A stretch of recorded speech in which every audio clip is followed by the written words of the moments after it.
नमस्कार, ये आकाशवाणी चंडीगढ़ है। अब आप प्रतीका से प्रादेशिक समाचार सुनिए। 7वें राष्ट्रीय पोषण माह के अंतर्गत अब तक 1,79,00,000 गतिविधियां आयोजित की गई हैं।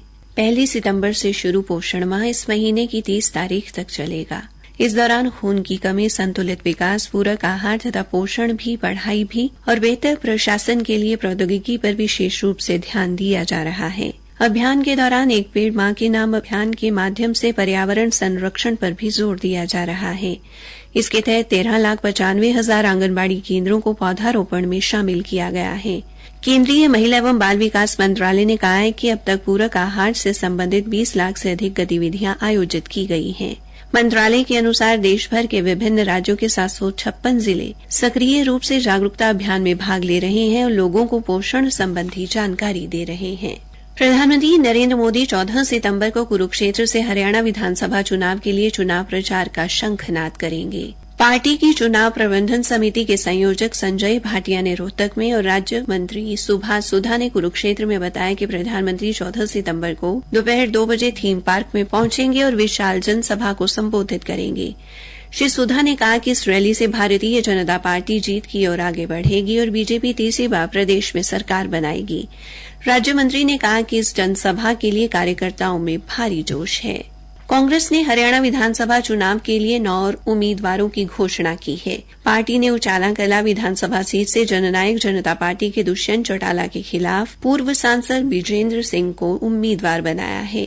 मोहित ग्रोवर गुरुग्राम सीट के लिए कांग्रेस उम्मीदवार होंगे। गन्नौर से पूर्व विधानसभा अध्यक्ष कुलदीप शर्मा, थानेसर से अशोक अरोड़ा, तोशाम से अनिरुद्ध चौधरी, महम से बलराम दांगी, नांगल चौधरी से मंजू चौधरी और बादशाहपुर से वर्धन यादव को चुनाव मैदान में उतारा गया है।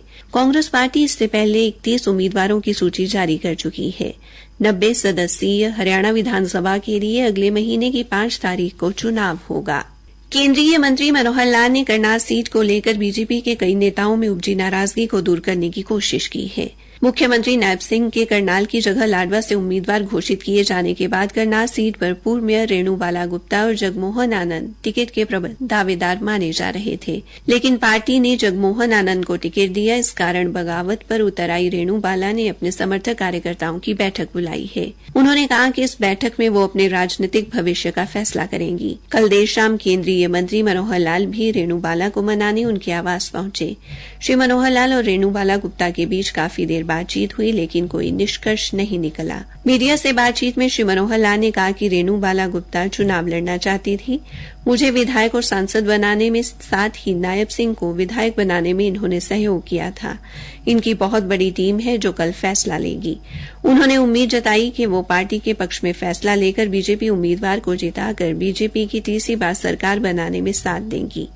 वहीं कांग्रेस और आम आदमी पार्टी के गठबंधन के सवाल पर केंद्रीय मंत्री ने कहा कि कांग्रेस पार्टी के अंदर हार की घबराहट है, इसलिए वो गठबंधन करना चाहती है। अगर कांग्रेस पार्टी को अपनी जीत का विश्वास होता तो उसे गठबंधन की जरूरत न पड़ती।